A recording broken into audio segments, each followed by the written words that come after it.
Le journal d'une femme de chambre. Chapitre 16.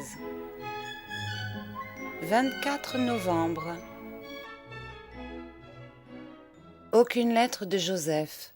Sachant combien il est prudent, je ne suis pas trop étonnée de son silence, mais j'en souffre un peu. Certes, Joseph n'ignore point qu'avant de nous être distribuées, les lettres passent par madame, et sans doute il ne veut pas s'exposer et m'exposer, est-ce qu'elles soient lues, ou seulement que le fait qu'il m'écrive soit méchamment commenté par madame. Pourtant, lui qui a tant de ressources dans l'esprit, j'aurais cru qu'il eût trouvé le moyen de me donner de ses nouvelles. Il doit rentrer demain matin. Rentrera-t-il ? Je ne suis pas sans inquiétude, et mon cerveau marche. Pourquoi aussi n'a-t-il pas voulu que je connusse son adresse à Cherbourg ? Mais je ne veux pas penser à tout cela, qui me brise la tête et me donne la fièvre. Ici, rien, sinon moins d'événements toujours, et plus de silence encore. C'est le sacristain qui par amitié remplace Joseph. Chaque jour, ponctuellement, il vient faire le pansage des chevaux et surveiller les châssis. Impossible de lui tirer une seule parole. Il est plus muet, plus méfiant, plus louche d'allure que Joseph. Il est plus vulgaire aussi, et il n'a pas sa grandeur et sa force. Je le vois très peu, et seulement quand j'ai un ordre à lui transmettre. Un drôle de type aussi celui-là. L'épicière me racontait qu'il avait, étant jeune, étudié pour être prêtre, et qu'on l'avait chassé du séminaire à cause de son indélicatesse et de son immoralité. Ne serait-ce pas lui qui a violé la petite Claire dans le bois ? Depuis, il a essayé un peu de tous les métiers, tantôt pâtissier, tantôt chantre au lutrin, tantôt mercier ambulant, clerc de notaire, domestique, tambour de ville, adjudicataire du marché, employé chez l'huissier. Il est depuis 4 ans sacristain. Sacristain, c'est être encore un peu curé. Il a du reste toutes les manières visqueuses et rampantes des cloportes ecclésiastiques. Bien sûr qu'il ne doit pas reculer devant les plus sales besognes. Joseph a le tort d'en faire son ami. Mais est-il son ami ? N'est-il pas plutôt son complice ? Madame a la migraine. Il paraît que ça lui arrive régulièrement tous les 3 mois. Durant 2 jours, elle reste enfermée, rideau tiré, sans lumière, dans sa chambre où seule Marianne a le droit de pénétrer. Elle ne veut pas de moi. La maladie de madame, c'est du bon temps pour monsieur. Monsieur en profite. Il ne quitte plus la cuisine. Tantôt, je l'ai surpris qui en sortait, la face très rouge, la culotte encore toute déboutonnée. Ah, je voudrais bien les voir, Marianne et lui. Cela doit vous dégoûter de l'amour pour jamais. Le capitaine Mauger, qui ne me parle plus et me lance derrière la haie des regards furieux, s'est remis avec sa famille, du moins avec l'une de ses nièces qui est venue s'installer chez lui. Elle n'est pas mal, une grande blonde avec un nez trop long, mais fraîche et bien faite. Au dire des gens, c'est elle qui tiendra à la maison et qui remplacera Rose dans le lit du capitaine. De cette façon, les saletés ne sortiront plus de la famille. Quant à madame Gouin, la mort de Rose aurait pu être un coup pour ses matinées du dimanche. Elle a compris qu'elle ne pouvait pas rester sans un grand premier rôle. Maintenant, c'est cette peste de mercière qui mène le branle des potins et qui se charge d'entretenir les filles du Mesnil-Roi dans l'admiration et dans la propagande des talents clandestins de cette infâme épicière. Hier, dimanche, je suis allée chez elle. C'était fort brillant, tout était là. On y a très peu parlé de Rose.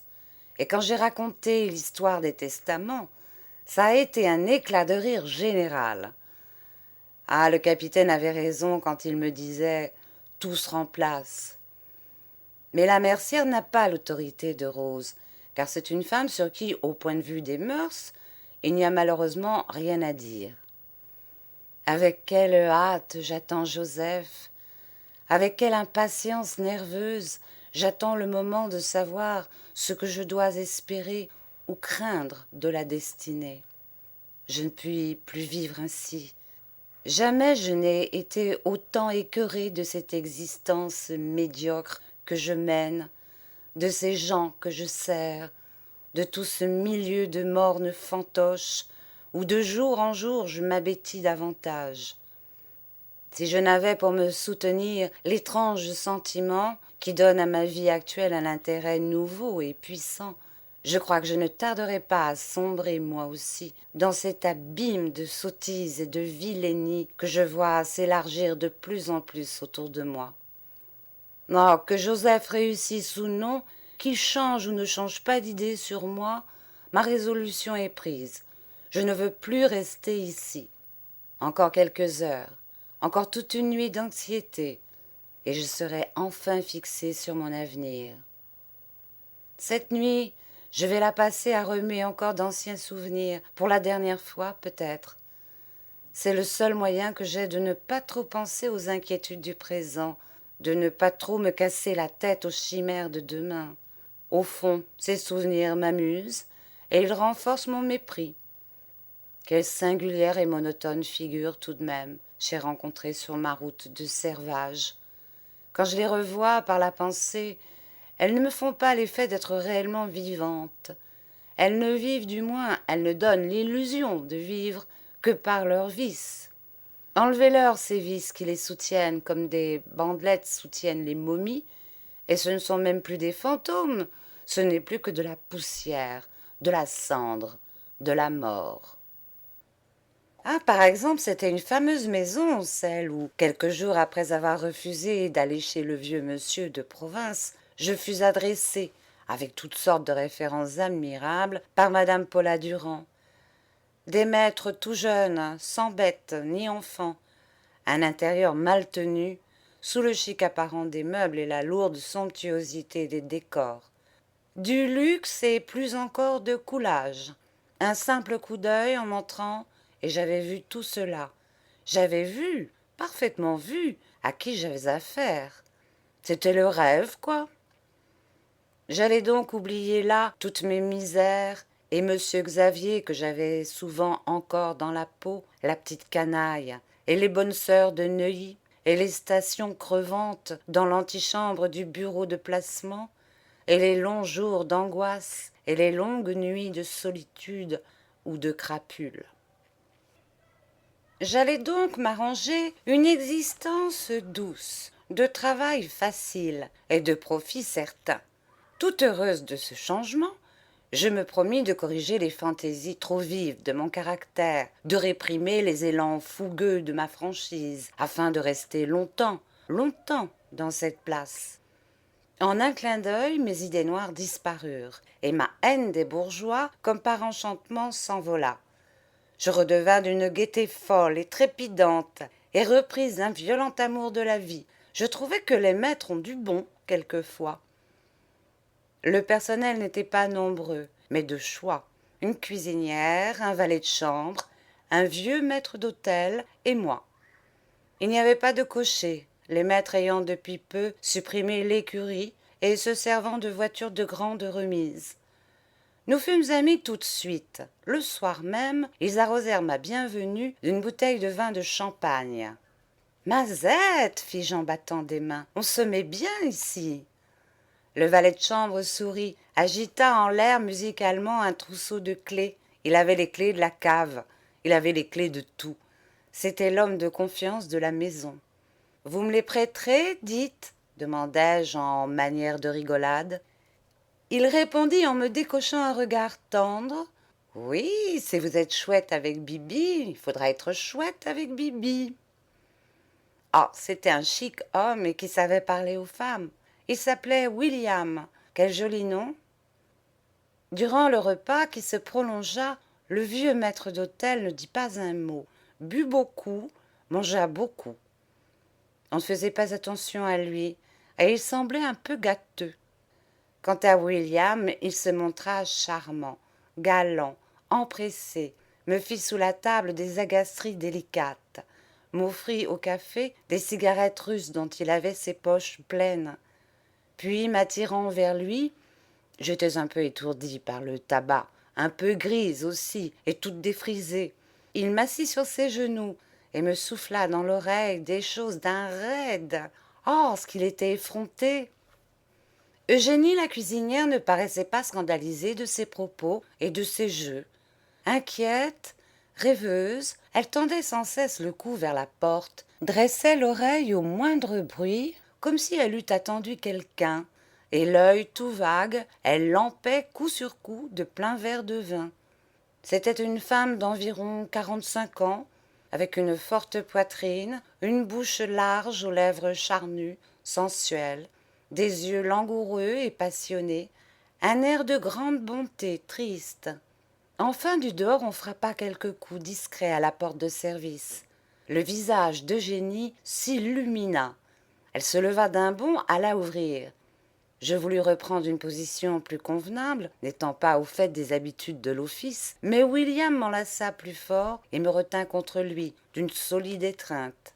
« Ce n'est rien, fit-il calmement, c'est le petit. » Pendant ce temps, un jeune homme entrait, presque un enfant, très mince, très blond, très blanc de peau, sous une ombre de barbe, 18 ans à peine. Il était joli comme un amour.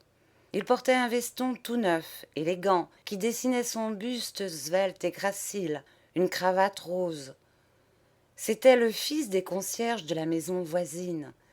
Il venait, paraît-il, tous les soirs.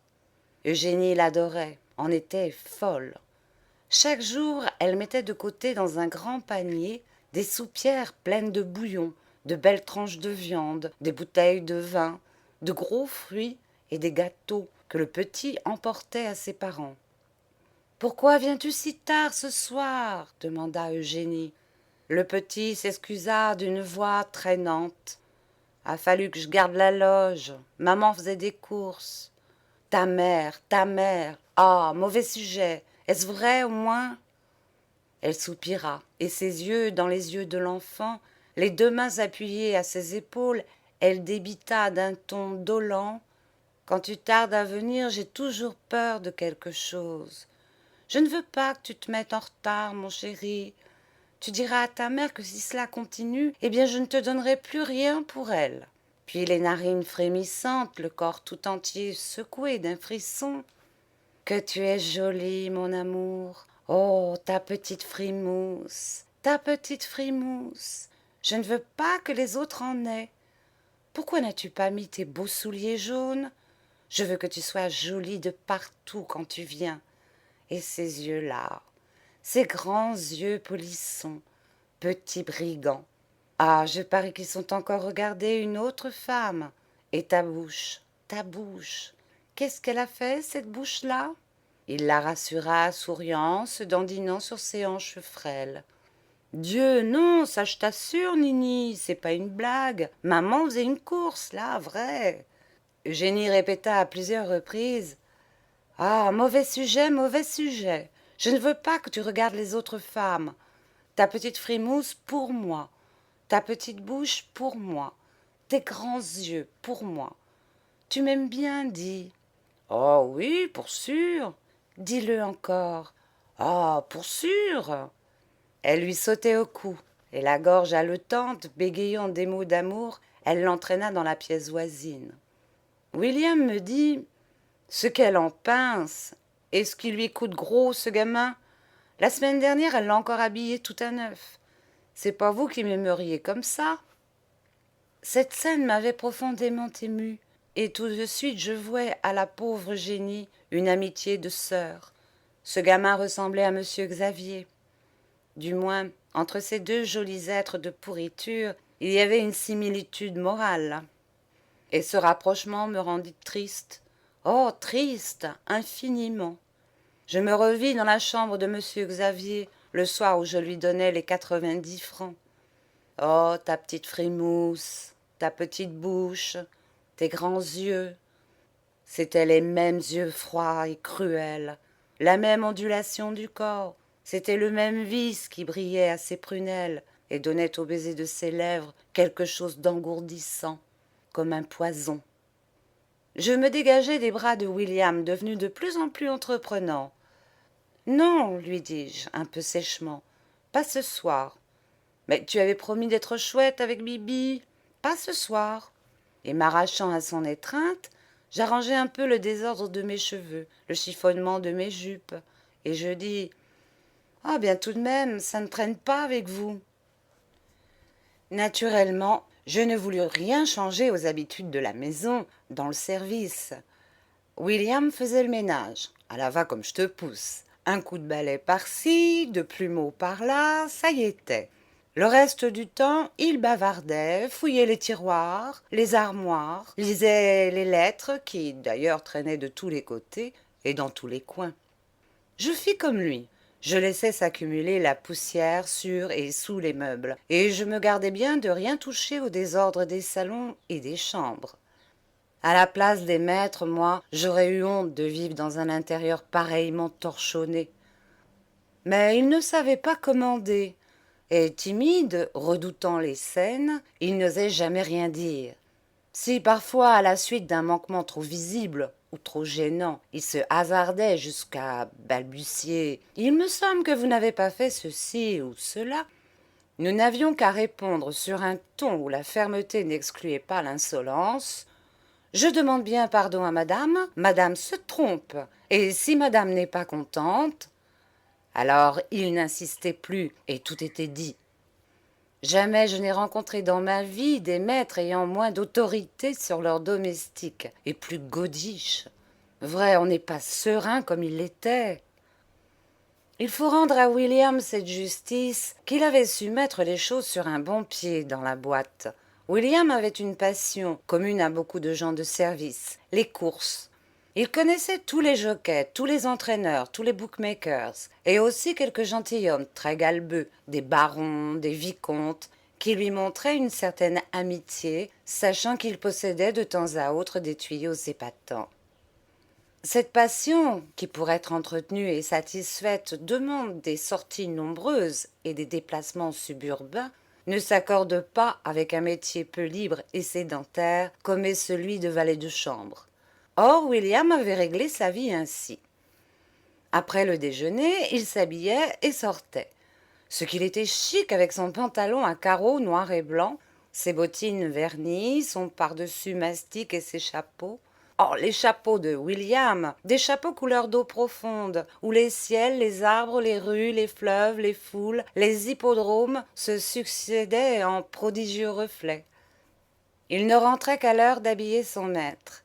Et le soir, après le dîner, souvent, il repartait, ayant, disait-il, d'importants rendez-vous avec des Anglais. Je ne le revoyais que la nuit, très tard, un peu ivre de cocktail, toujours. Toutes les semaines, il invitait des amis à dîner, des cochers, des valets de chambre, des gens de course, ceux-ci comiques et macabres avec leurs jambes torses, leurs genoux difformes, leur aspect de crapuleux cynisme et de sexe ambigu.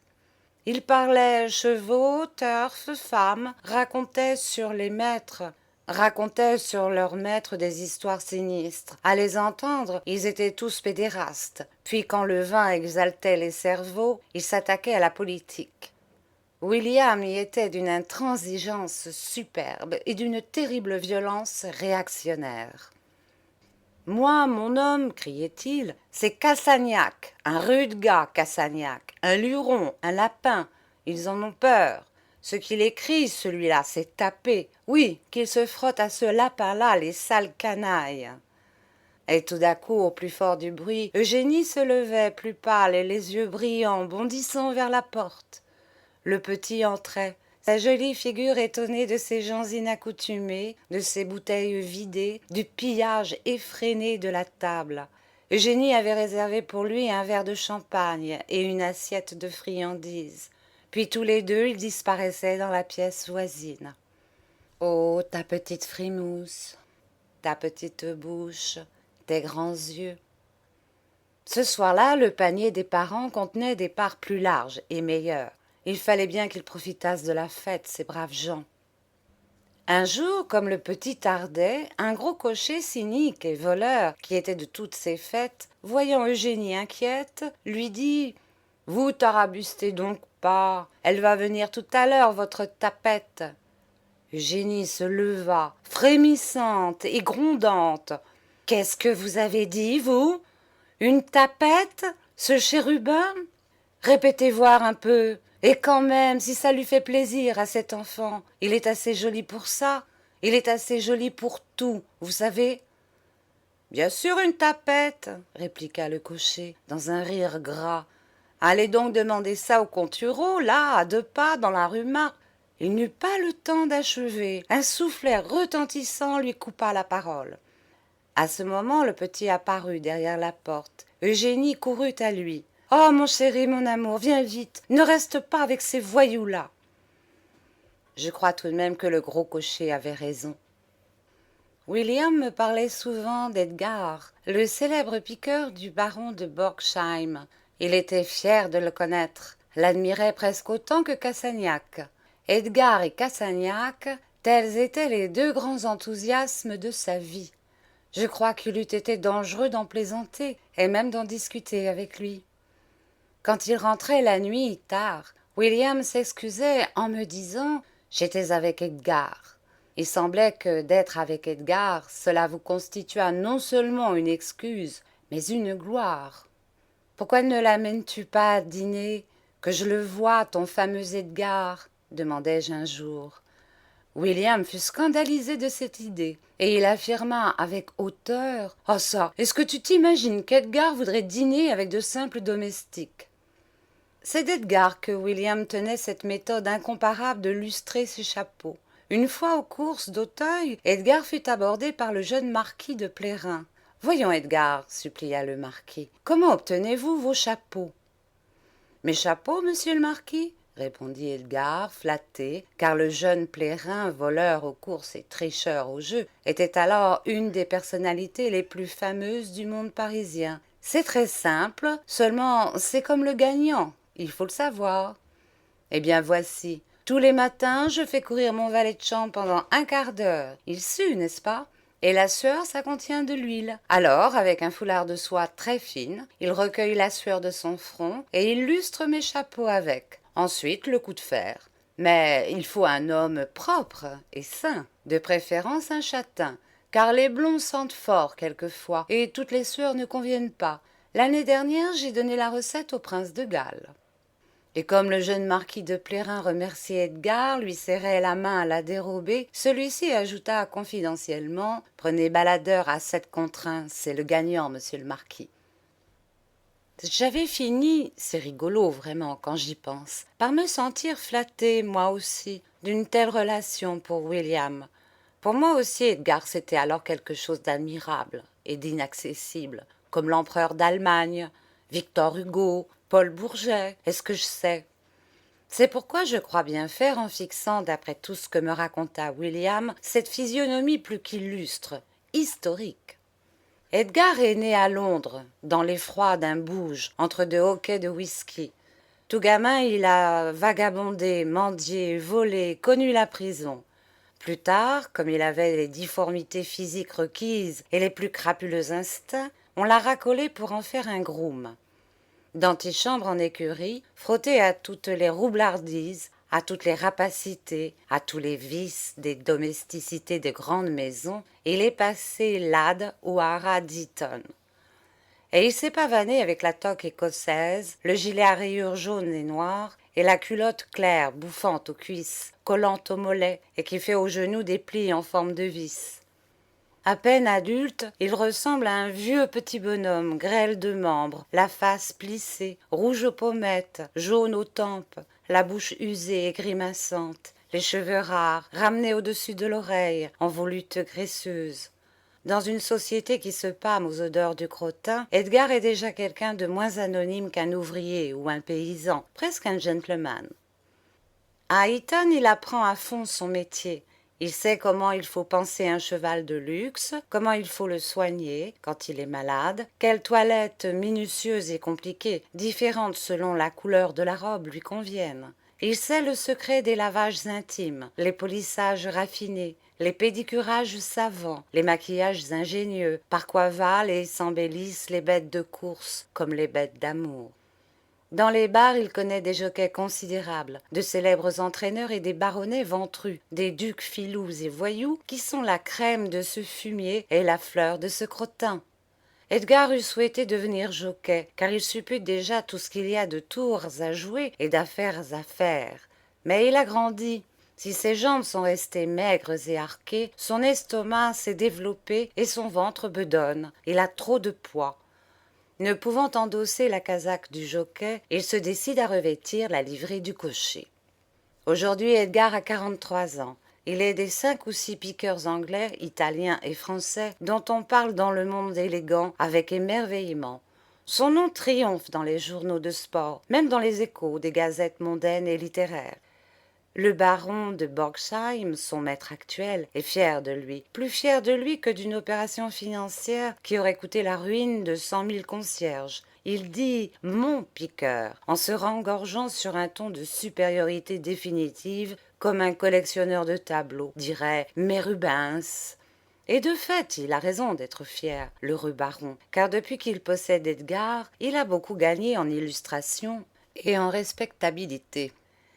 Edgar lui a valu l'entrée de salons intransigeants, longtemps convoités. Par Edgar, il a enfin vaincu toutes les résistances mondaines contre sa race. Au club, il est question de la fameuse victoire du baron sur l'Angleterre. Les Anglais nous ont pris l'Égypte, mais le baron a pris Edgar aux Anglais, et cela rétablit l'équilibre. Il eût conquis les Indes qu'il n'eût pas été davantage acclamé.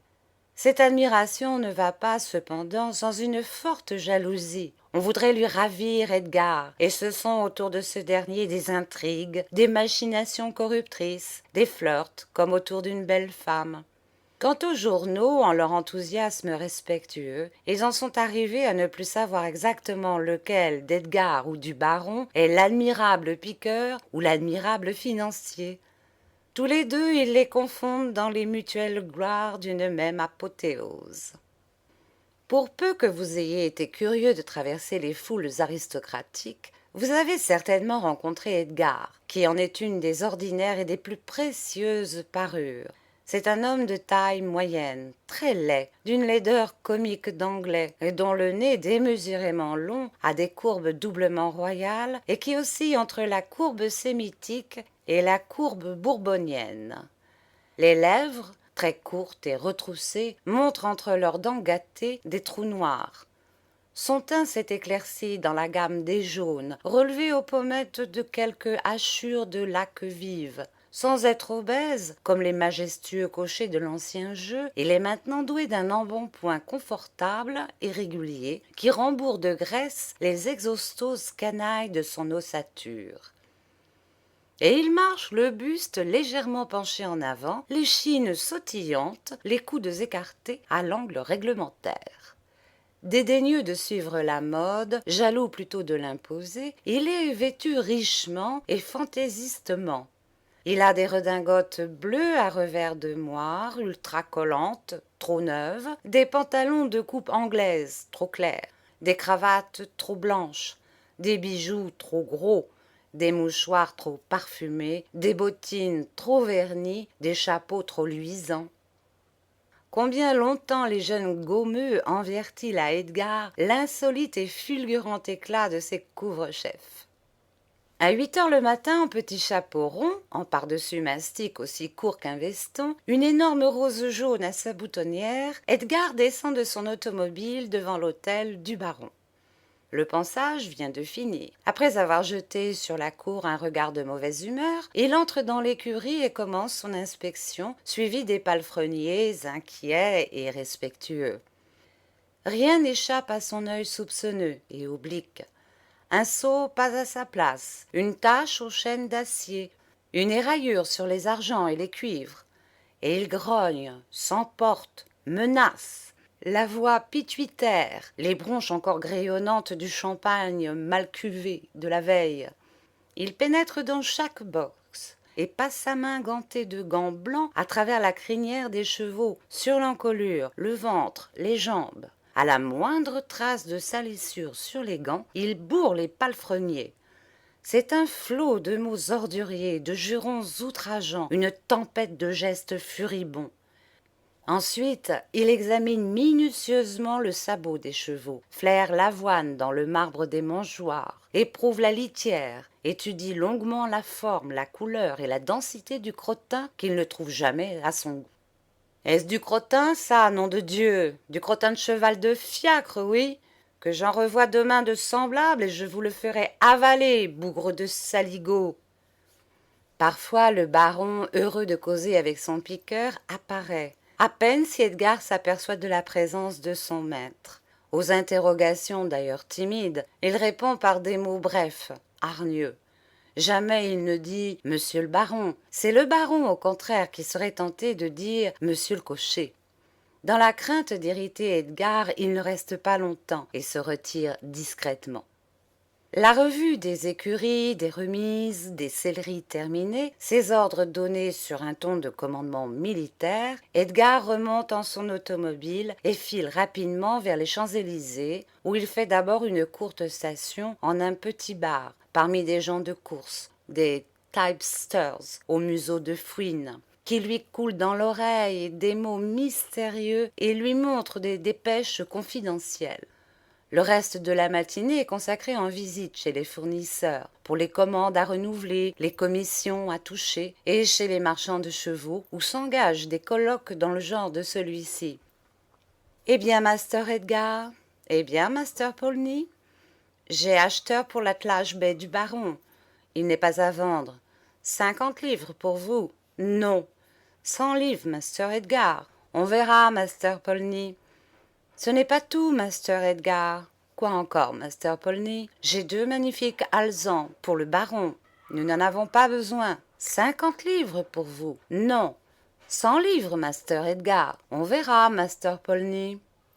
8 jours après, Edgar a détraqué comme il convient ni trop peu l'attelage baie du baron, puis ayant démontré à celui-ci qu'il est urgent de s'en débarrasser, vend l'attelage baie à Polny, lequel vend à Edgar les 2 magnifiques alezans. Polny en sera quitte pour mettre pendant 3 mois à l'herbage l'attelage baie qu'il revendra peut-être 2 ans après au baron. À midi, le service d'Edgar est fini. Il rentre pour déjeuner dans son appartement de la rue Euler, car il n'habite pas chez le baron et ne le conduit jamais.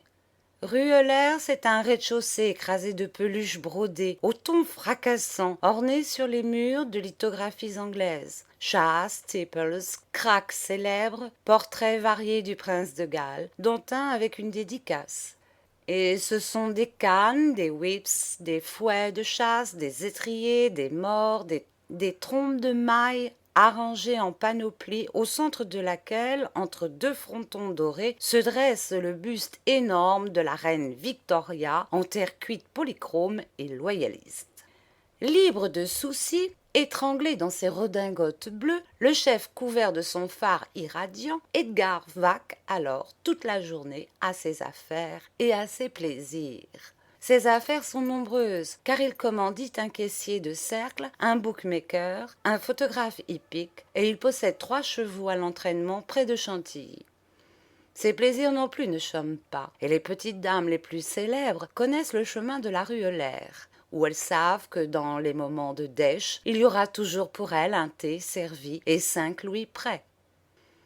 Le soir, après s'être montré aux ambassadeurs, au cirque et à l'Olympia, très correct sous son frac à revers de soie, Edgar se rend chez l'ancien et il se saoule longuement en compagnie de cochers qui se donnent des airs de gentlemen et de gentlemen qui se donnent des airs de cochers. Et chaque fois que William me racontait une de ces histoires, il concluait, émerveillé. « Oh, cet Edgar, on peut dire vraiment que c'est un homme, celui-là. » Mes maîtres appartenaient à ce qu'on est convenu d'appeler le grand monde parisien, c'est-à-dire que monsieur était noble et sans le sou, et qu'on ne savait pas exactement d'où sortait madame. Bien des histoires, toutes plus pénibles les unes que les autres, couraient sur ses origines. William, très au courant des potins de la haute société, prétendait que madame était la fille d'un ancien cocher et d'une ancienne femme de chambre, lesquels, à force de gratte et de mauvaise conduite, réunirent un petit capital, s'établirent usuriers en un quartier perdu de Paris et gagnèrent rapidement, en prêtant de l'argent, principalement aux cocottes et aux gens de maison, une grosse fortune. Des vénards, quoi. Au vrai, madame, malgré son apparente élégance et sa très jolie figure, avait de drôles de manières, des habitudes canailles qui me désobligeaient fort. Elle aimait le bœuf bouilli et le lard aux choux, la sale. Et comme les cochers de fiacre, son régal était de verser du vin rouge dans son potage. J'en avais honte pour elle. Souvent, dans ses querelles avec monsieur, elle s'oubliait jusqu'à crier « Merde !» En ces moments-là, la colère remuait au fond de son être mal nettoyé par un trop récent luxe les persistantes boues familiales et faisait monter à ses lèvres, ainsi qu'une malpropre écume, des mots, oh, des mots que moi, qui ne suis pas une dame, je regrette souvent d'avoir prononcés. Mais voilà, on ne s'imagine pas combien il y a de femmes avec des bouches d'ange, des yeux d'étoiles et des robes de 3000 francs qui chez elles sont grossières de langage, ordurières de gestes et dégoûtantes à force de vulgarité, de vraies pierreuses. Les grandes dames, disait William, c'est comme les sauces des meilleures cuisines. Il ne faut pas voir comment ça se fabrique, ça vous empêcherait de coucher avec. William avait de ces aphorismes désenchantés. Et comme c'était tout de même un homme très galant, il ajoutait en me prenant la taille « Un petit trognon comme toi, ça flatte moins la vanité d'un amant, mais c'est plus sérieux tout de même. » Je dois dire que ces colères et ces gros mots, madame les passait toujours sur monsieur. Avec nous, elle était, je le répète, plutôt timide. Madame montrait aussi au milieu du désordre de sa maison, parmi tout ce coulage effréné qu'elle tolérait, des avarices très bizarres et tout à fait inattendues. Elle chipotait la cuisinière pour 2 sous de salade, économisait sur le blanchissage de l'office, renâclait sur une note de 3 francs, n'avait de cesse qu'elle eût obtenu, après des plaintes, des correspondances sans fin, d'interminables démarches, la remise de 15 centimes indûment perçue par le factage du chemin de fer pour le transport d'un paquet. Chaque fois qu'elle prenait un fiacre, c'était des engueulements avec le cocher à qui non seulement elle ne donnait pas de pourboire, mais qu'elle trouvait encore le moyen de carotter. Ce qui n'empêche pas que son argent traîna partout avec ses bijoux et ses clés sur les tables de cheminée et les meubles. Elle gâchait à plaisir ses plus riches toilettes, ses plus fines lingeries. Elle se laissait imprudemment gruger par les fournisseurs d'objets de luxe, acceptait sans sourciller les livres du vieux maître d'hôtel, comme monsieur, du reste, ceux de William. Et cependant, Dieu sait s'il y en avait de la gabegie là-dedans. Je disais à William quelquefois « Non, vrai, tu chipes trop, ça te jouera un mauvais tour. » À quoi William, très calme, répliquait « Laisse donc, je sais ce que je fais. Et jusqu'où je peux aller. Quand on a des maîtres aussi bêtes que ceux-là, ce serait un crime de ne pas en profiter. » Mais il ne profitait guère, le pauvre, de ces continuels larcins qui continuellement, en dépit des tuyaux épatants qu'il avait, allaient aux courses grossir l'argent des bookmakers. Monsieur et madame étaient mariés depuis 5 ans. D'abord, ils allèrent beaucoup dans le monde et reçurent à dîner. Puis peu à peu, ils restreignirent leurs sorties et leurs réceptions pour vivre à peu près seuls, car ils se disaient jaloux l'un de l'autre. Madame reprochait à monsieur de flirter avec les femmes, monsieur accusait madame de trop regarder les hommes. Ils s'aimaient beaucoup, c'est-à-dire qu'ils se disputaient toute la journée comme un ménage de petits bourgeois. La vérité est que madame n'avait pas réussi dans le monde et que ses manières lui avaient valu pas mal d'avanies. Elle en voulait à monsieur de n'avoir pas su l'imposer, et monsieur en voulait à madame de l'avoir rendue ridicule devant ses amis. Ils ne s'avouaient pas l'amertume de leurs sentiments et trouvaient plus simple de mettre leurs zizanies sur le compte de l'amour. Chaque année, au milieu de juin, on partait pour la campagne, en Touraine, où madame possédait, paraît-il, un magnifique château. Le personnel s'y renforçait d'un cocher, de 2 jardiniers, d'une seconde femme de chambre, de femmes de basse-cour. Il y avait des vaches, des paons, des poules, des lapins. Quel bonheur! William me contait les détails de leur existence là-bas, avec une mauvaise humeur âcre et bougonnante. Il n'aimait point la campagne, il s'ennuyait au milieu des prairies, des arbres et des fleurs. La nature ne lui était supportable qu'avec des bars, des champs de course, des bookmakers et des jockeys. Il était exclusivement parisien. « Connais-tu rien de plus bête qu'un marronnier ?» me disait-il souvent. « Voyons, Edgar, qui est un homme chic, un homme supérieur, est-ce qu'il aime la campagne, lui ?» Je m'exaltais. Oh, les fleurs pourtant, dans les grandes pelouses, et les petits oiseaux. William ricanait. Les fleurs, ça n'est joli que sur les chapeaux et chez les modistes. Et les petits oiseaux, oh, parlons-en, ça vous empêche de dormir le matin. On dirait des enfants qui braillent. Oh non, non, j'en ai plein le dos de la campagne. La campagne, ça n'est bon que pour les paysans. Et se redressant d'un geste noble avec une voix fière, il concluait « Moi, il me faut du sport. Je ne suis pas un paysan, moi, je suis un sportman. » J'étais heureuse pourtant, et j'attendais le mois de juin avec impatience. Ah, les marguerites dans les prés, les petits sentiers sous les feuilles qui tremblent, les nids cachés dans les touffes de lierre au flanc des vieux murs, et les rossignols dans les nuits de lune, et les causeries douces, la main dans la main, sur les margelles des puits, garnis de chèvrefeuilles, tapissés de capillaires et de mousse, et les jattes de lait fumant, et les grands chapeaux de paille, et les petits poussins, et les messes entendues dans les églises de village, au clocher branlant, et tout cela qui vous émeut et vous charme et vous prend le cœur, comme une de ces jolies romances qu'on chante au café-concert. Quoique j'aime à rigoler, je suis une nature poétique. Les vieux bergers, les foins qu'on fane, les oiseaux qui se poursuivent de branche en branche, les coucous dont on fait des pelotes jaunes, et les ruisseaux qui chantent sur les cailloux blonds, et les bogas au teint pourpré par le soleil, comme les raisins de très anciennes vignes, les bogas aux membres robustes, aux poitrines puissantes, tout cela me fait rêver, des rêves gentils. En pensant à ces choses, je redeviens presque petite fille, avec des innocences, des candeurs qui m'inondent l'âme, qui me rafraîchissent le cœur, comme une petite pluie, la petite fleur trop brûlée par le soleil, trop desséchée par le vent. Et le soir, en attendant William dans mon lit, exalté par tout cet avenir de joie pure, je composais des vers. Petite fleur, ô toi ma sœur, dont la senteur fait mon bonheur, et toi ruisseau, lointain coteau, frêle arbrisseau, au bord de l'eau, que puis-je dire, dans mon délire, je vous admire et je soupire. Amour, amour, amour d'un jour, et de toujours, amour, amour. Sitôt William rentré, la poésie s'envolait. Il m'apportait l'odeur lourde du bar, et ses baisers qui sentaient le gin avaient vite fait de casser les ailes à mon rêve. Je n'ai jamais voulu lui montrer mes vers. À quoi bon?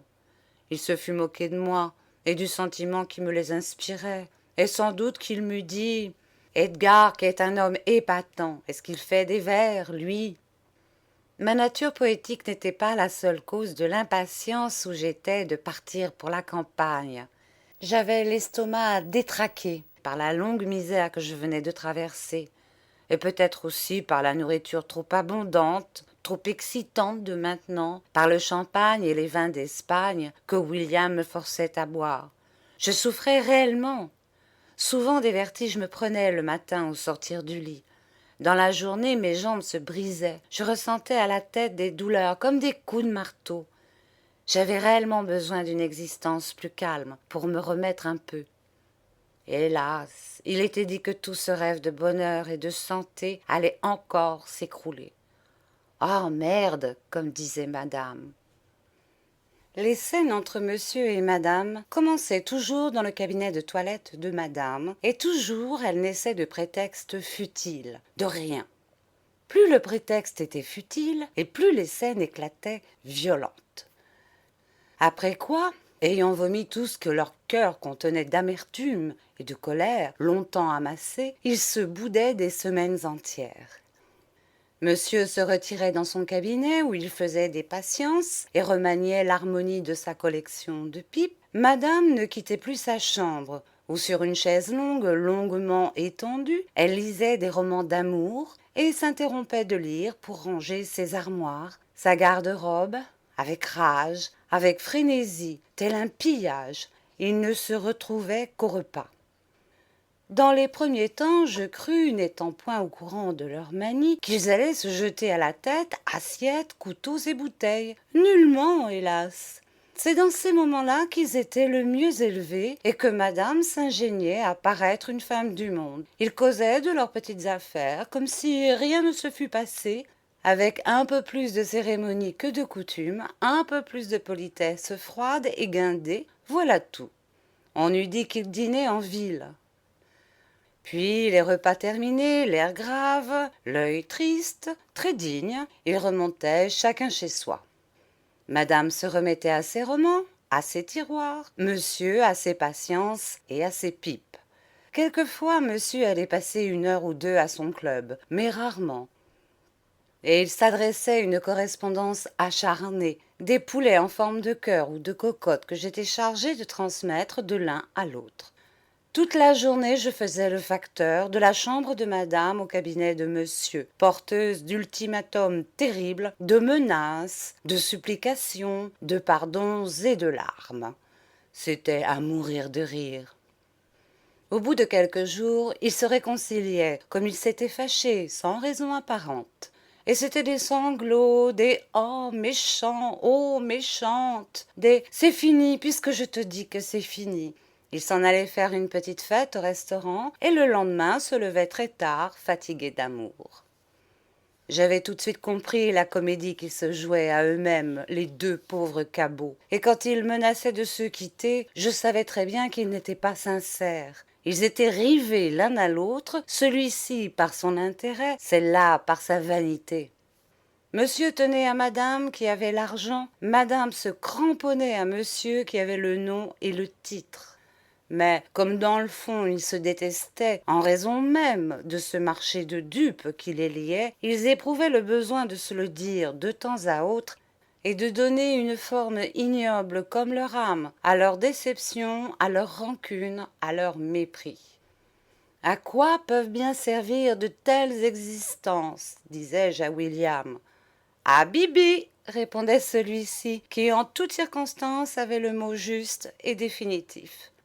Pour en donner l'immédiate et matérielle preuve, il tirait de sa poche un magnifique impériales dérobé le matin même, en coupait le bout soigneusement, l'allumait avec satisfaction et tranquillité, déclarant entre 2 bouffées odorantes « Il ne faut jamais se plaindre de la bêtise de ses maîtres, ma petite Célestine.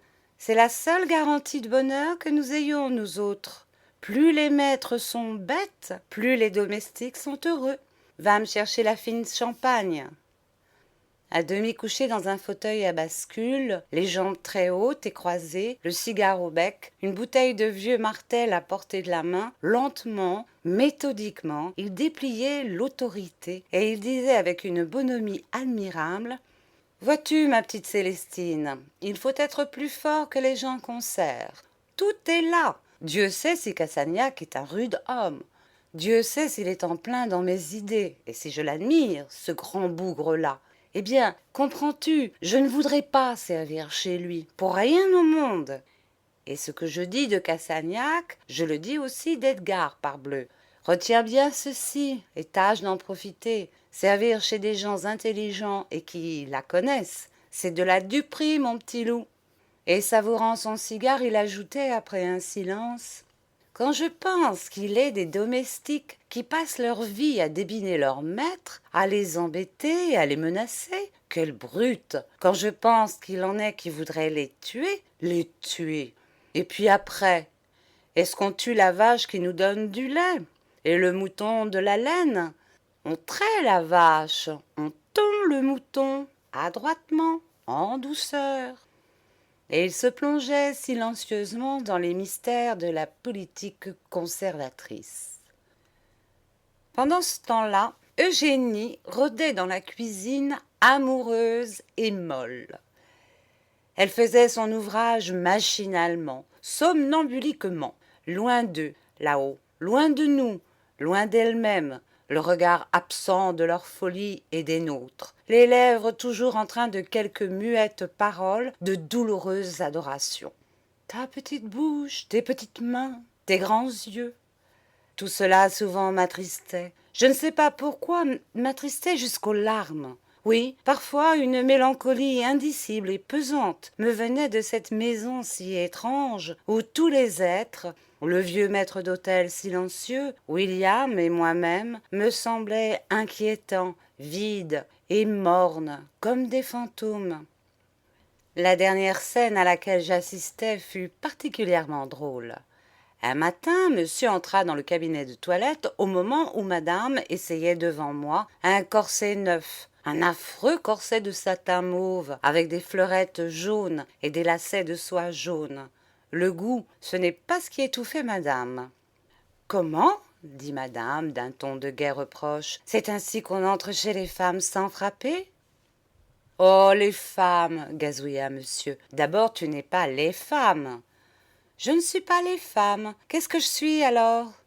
Monsieur arrondit la bouche, Dieu qu'il avait l'air bête, et très tendre, ou plutôt simulant la tendresse, il susurra « Mais tu es ma femme, ma petite femme, ma jolie petite femme. Il n'y a pas de mal à entrer chez sa petite femme, je pense. » Quand monsieur faisait l'amoureux imbécile, c'est qu'il voulait carotter de l'argent à madame. Celle-ci, encore méfiante, répliqua « Si, il y a du mal. » Et elle minauda. « ta petite femme, ce n'est pas si sûr que cela que je sois ta petite femme. » « Comment, ça n'est pas si sûr que cela ?»« Dame, est-ce qu'on sait? Les hommes, c'est si drôle. » « Je te dis que tu es ma petite femme, ma chère, ma seule petite femme, hein.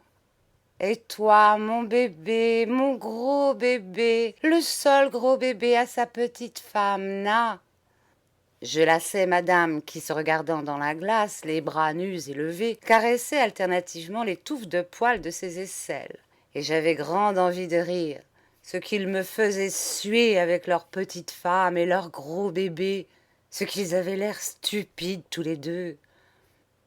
Après avoir pénétré dans le cabinet, soulevé des jupons, des bas, des serviettes, dérangé des brosses, des pots, des fioles, monsieur prit un journal de mode qui traînait sur la toilette et s'assit sur une espèce de tabouret de peluche. Il demanda « Est-ce qu'il y a un rébus cette fois ?»« Oui, je crois, il y a un rébus. »« L'as-tu deviné, ce rébus ?»« Non, je ne l'ai pas deviné. »« Ah, voyons ce rébus. » Pendant que monsieur, le front plissé, s'absorbait dans l'étude du rébus, madame dit un peu sèchement « Robert, ma chérie, alors tu ne remarques rien ?»« Non, quoi ?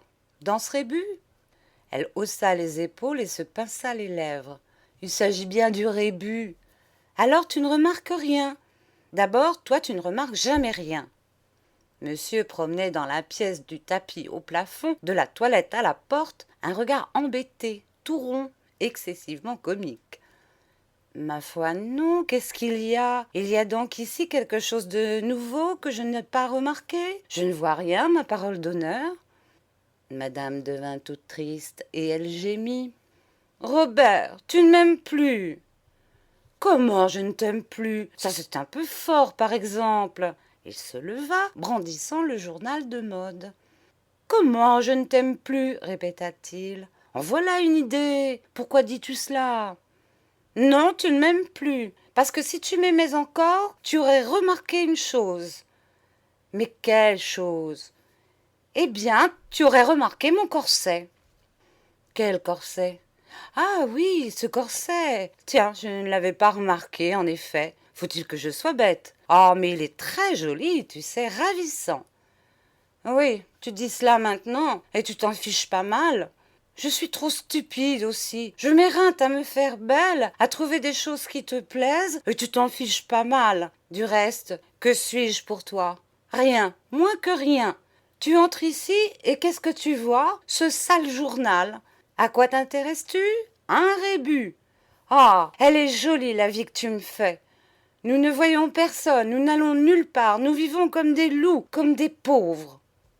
Voyons, voyons, je t'en prie, ne te mets pas en colère, voyons. D'abord comme des pauvres. Il voulut s'approcher de madame, la prendre par la taille, l'embrasser. Celle-ci s'énervait, elle le repoussa durement. Non, laisse-moi, tu m'agaces. Ma chérie, voyons, ma petite femme, tu m'agaces, entends-tu? Laisse-moi, ne m'approche pas. Tu es un gros égoïste, un gros pâteau. Tu ne sais rien faire pour moi. Tu es un sale type, tiens. Pourquoi dis-tu cela? C'est de la folie. Voyons, ne t'emporte pas ainsi. Eh bien oui, j'ai eu tort. J'aurais dû le voir tout de suite, ce corset. Ce très joli corset. Comment ne l'ai-je pas vu tout de suite? Je n'y comprends rien. Regarde-moi, souris-moi. Dieu qu'il est joli, comme il te va. Monsieur appuyait trop. Il m'horripilait, moi qui étais pourtant si désintéressée dans la querelle. Madame trépigna le tapis, et de plus en plus nerveuse, la bouche pâle, les mains crispées, elle débita très vite. Tu m'agaces, tu m'agaces, tu m'agaces. Est-ce clair? Va-t'en. Monsieur continuait de balbutier tout en montrant maintenant des signes d'exaspération.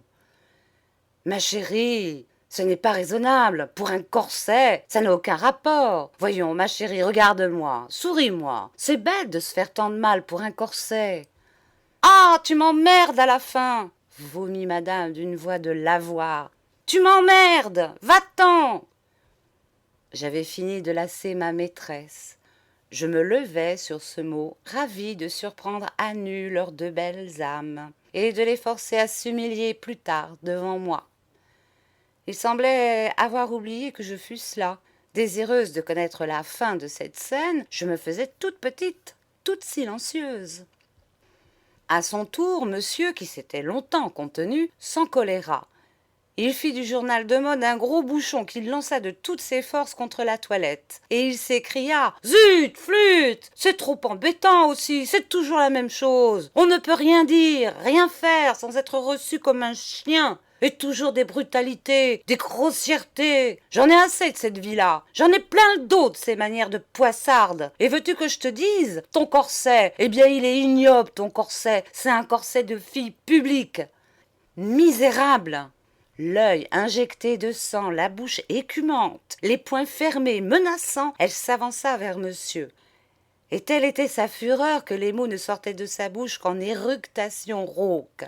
Misérable, rugit-elle enfin. Et c'est toi qui oses me parler ainsi, toi? Non, mais c'est une chose inouïe. Quand je l'ai ramassé dans la boue, ce beau monsieur pané, couvert de sales dettes, affiché à son cercle, quand je l'ai sauvé de la crotte, ah, il ne faisait pas le fier. Ton nom, n'est-ce pas? Ton titre? Ah, ils étaient propres, ce nom et ce titre, sur lequel les usuriers ne voulaient plus t'avancer, même 100 sous. Tu peux les reprendre et te laver le derrière avec. Et ça parle de sa noblesse, de ses aïeux, ce monsieur que j'ai acheté et que j'entretiens.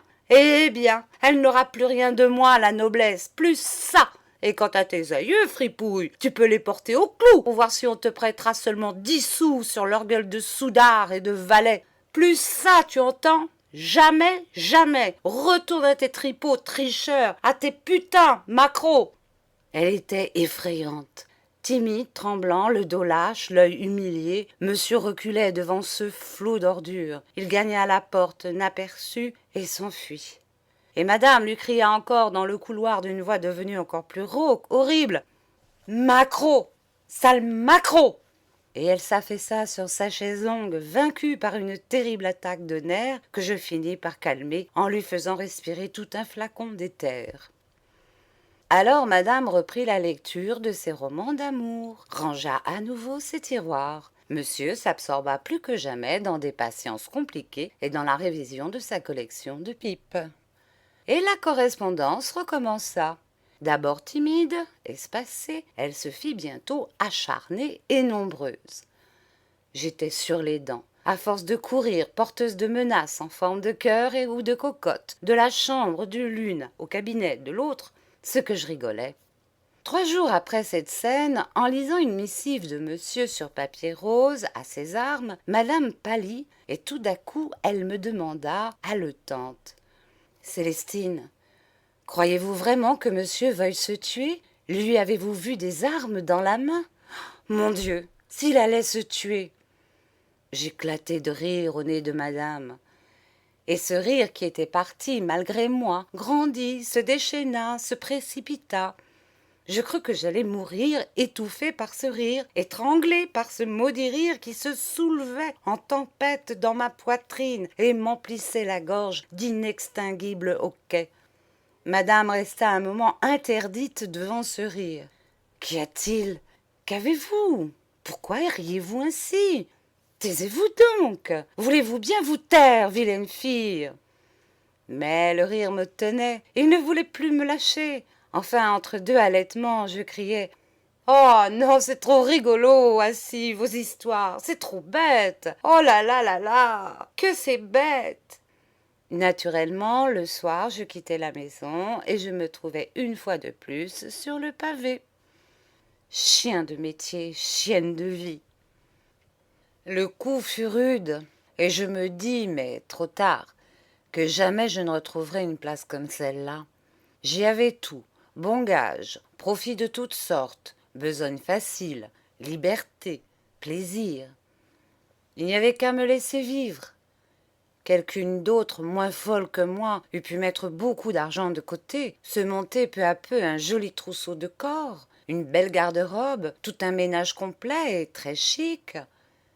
5 ou 6 années seulement, et qui sait, on pouvait se marier, prendre un petit commerce, être chez soi, à l'abri du besoin et des mauvaises chances, heureuse, presque une dame. Maintenant, il fallait recommencer la série des misères, subir à nouveau l'offense des hasards. J'étais dépitée de cet accident, et furieuse, furieuse contre moi-même, contre William, contre Jenny, contre madame, contre tout le monde.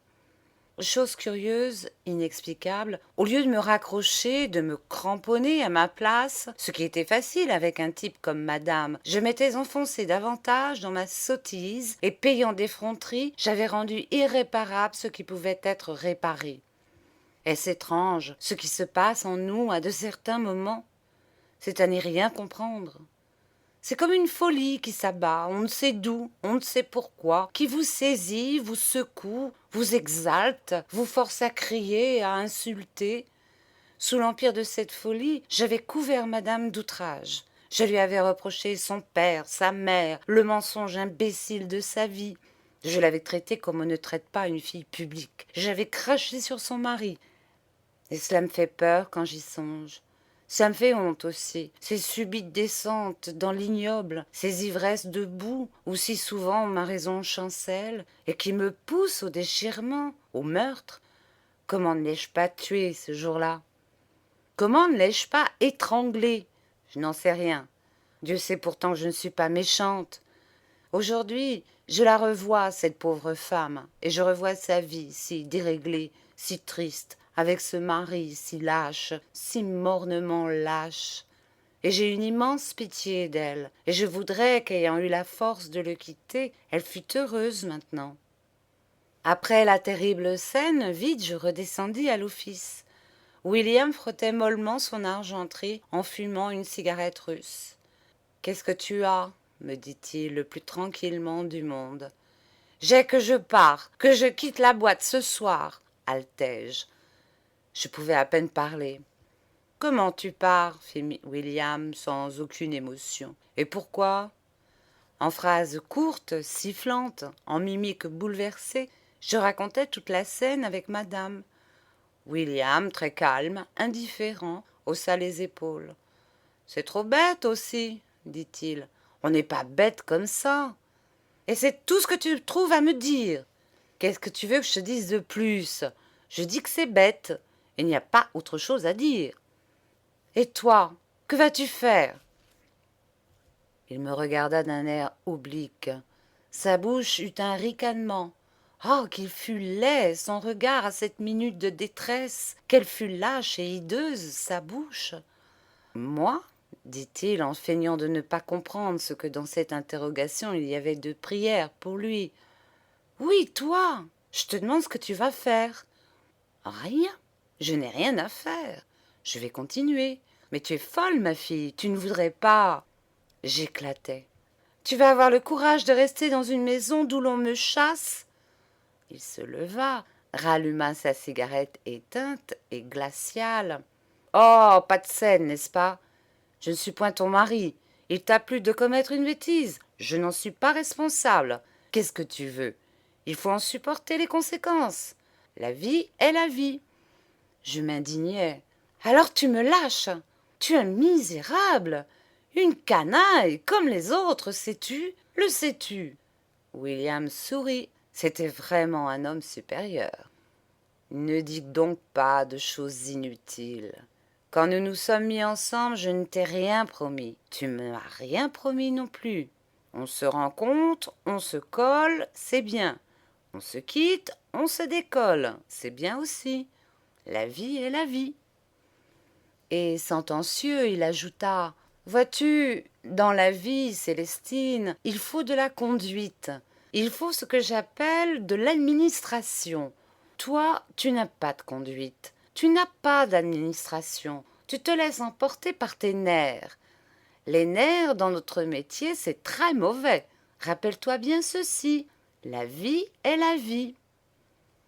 Je crois que je me serais jetée sur lui et que je lui aurais déchiré le visage, son impassible et lâche visage de larbin, à coups d'ongles furieux, si brusquement les larmes n'étaient venues amollir et détendre mes nerfs surbandés. Ma colère tomba et je suppliai. Oh William, William, mon petit William, mon cher petit William, que je suis malheureuse. William essaya de remonter un peu mon moral abattu. Je dois dire qu'il y employa toute sa force de persuasion et toute sa philosophie. Durant la journée, il m'accabla généreusement de hautes pensées, de graves et consolateurs aphorismes, où ses mots revenaient sans cesse agaçants et berceurs. La vie est la vie. Il faut pourtant que je lui rende justice. Ce dernier jour, il fut charmant, quoique un peu trop solennel, et il fit bien les choses. Le soir, après dîner, il chargea mes malles sur un fiacre et me conduisit chez un logeur qu'il connaissait et à qui il paya de sa poche une huitaine, recommandant qu'on me soignât bien. J'aurais voulu qu'il restât cette nuit-là avec moi, mais il avait rendez-vous avec Edgar. Edgar, tu comprends, je ne puis le manquer, et justement peut-être aura-t-il une place pour toi, une place indiquée par Edgar. Ah, ce serait épatant. En me quittant, il me dit: je viendrai te voir demain. Sois sage, ne fais plus de bêtises, ça ne mène à rien. Et pénètre-toi bien de cette vérité que la vie, Célestine, c'est la vie. Le lendemain, je l'attendis vainement. Il ne vint pas. C'est la vie, me dis-je. Mais le jour suivant, comme j'étais impatiente de le voir, j'allai à la maison. Je ne trouvai dans la cuisine qu'une grande fille blonde, effrontée et jolie, plus jolie que moi. « Eugénie n'est pas là ?» demandai-je. « Non, elle n'est pas là, » répondit sèchement la grande fille. « Et William ?»« William non plus. »« Où est-il ?»« Est-ce que je sais, moi ?»« Je veux le voir. Allez le prévenir que je veux le voir. » La grande fille me regarda d'un air dédaigneux. « Dites donc, est-ce que je suis votre domestique ?» Je compris tout, et comme j'étais lasse de lutter, je m'éloignai. C'est la vie. Cette phrase me poursuivait, m'obsédait comme un refrain de café-concert. Et en m'éloignant, je ne pus m'empêcher de me représenter, non sans une douloureuse mélancolie, la joie qui m'avait accueillie dans cette maison. La même scène avait dû se passer.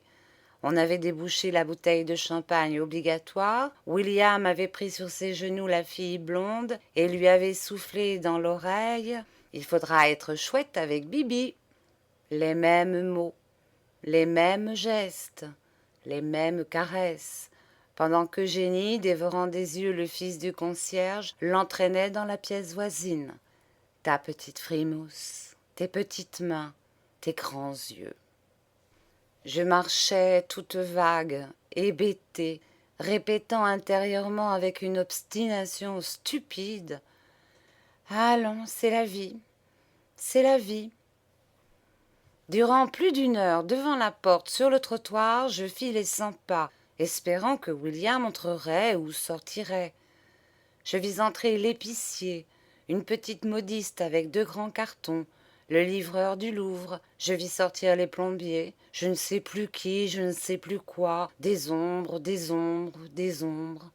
Je n'osais pas entrer chez la concierge voisine. Elle m'eût sans doute mal reçue. Et que m'eût-elle dit? Alors je m'en allais définitivement, poursuivi toujours par cet irritant refrain « C'est la vie ». Les rues me semblèrent insupportablement tristes. Les passants me firent l'effet de spectres. Quand je voyais de loin briller sur la tête d'un monsieur comme un phare dans la nuit, comme une coupole dorée sous le soleil, un chapeau, mon cœur tressautait. Mais ce n'était jamais William. Dans le ciel bas, couleur d'étain, aucun espoir ne luisait. Je rentrai dans ma chambre, dégoûté de tout. Ah oui, les hommes, qu'ils soient cochers, valets de chambre, gommeux, curés ou poètes, ils sont tous les mêmes, des crapules. Je crois bien que ce sont les derniers souvenirs que j'évoque. J'en ai d'autres pourtant, beaucoup d'autres. Mais ils se ressemblent tous, et cela me fatigue d'avoir à écrire toujours les mêmes histoires, à faire défiler dans un panorama monotone les mêmes figures, les mêmes âmes, les mêmes fantômes. Et puis je sens que je n'y ai plus l'esprit, car de plus en plus je suis distraite des cendres de ce passé par les préoccupations nouvelles de mon avenir. J'aurais pu dire encore mon séjour chez la comtesse Fardin. À quoi bon? Je suis trop lasse et aussi trop écœurée. Au milieu des mêmes phénomènes sociaux, il y avait là une vanité qui me dégoûte plus que les autres. La vanité littéraire, un genre de bêtise plus bas que les autres, la bêtise politique. Là, j'ai connu M. Paul Bourget en sa gloire, c'est tout dire. Ah, c'est bien le philosophe, le poète, le moraliste qui convient à la nullité prétentieuse, au toc intellectuel, au mensonge de cette catégorie mondaine où tout est factice. L'élégance, l'amour, la cuisine, le sentiment religieux, le patriotisme, l'art, la charité, le vice lui-même, qui sous prétexte de politesse et de littérature s'affuble d'oripeaux mystiques et se couvre de masques sacrés, où l'on ne trouve qu'un désir sincère, l'âpre désir de l'argent, qui ajoute au ridicule de ces fantoches quelque chose de plus odieux et de plus farouche. C'est par là seulement que ces pauvres fantômes sont bien des créatures humaines et vivantes. Là, j'ai connu monsieur Jean, un psychologue et un moraliste lui aussi. Moraliste de l'office, psychologue de l'antichambre, guère plus parvenu dans son genre et plus jobard que celui qui régnait au salon. Monsieur Jean vidait les pots de chambre, monsieur Paul Bourget vidait les âmes. Entre l'office et le salon, il n'y a pas toute la distance de servitude que l'on croit. Mais puisque j'ai mis au fond de ma malle la photographie de monsieur Jean, que son souvenir reste pareillement enterré au fond de mon cœur, sous une épaisse couche d'oubli. Il est 2 heures du matin. Mon feu va s'éteindre, ma lampe charbonne, et je n'ai plus ni bois ni huile. Je vais me coucher. Mais j'ai trop de fièvre dans le cerveau. Je ne dormirai pas. Je rêverai à ce qui est en marche vers moi. Je rêverai à ce qui doit arriver demain. Au dehors, la nuit est tranquille, silencieuse. Un froid très vif durcit la terre sous un ciel pétillant d'étoiles. Et Joseph est en route, quelque part dans cette nuit. À travers l'espace, je le vois. Oui, réellement, je le vois. Grave, songeur, énorme, dans un compartiment de wagon. Il me sourit. Il s'approche de moi. Il vient vers moi. Il m'apporte enfin la paix, la liberté, le bonheur. Le bonheur, je le verrai demain.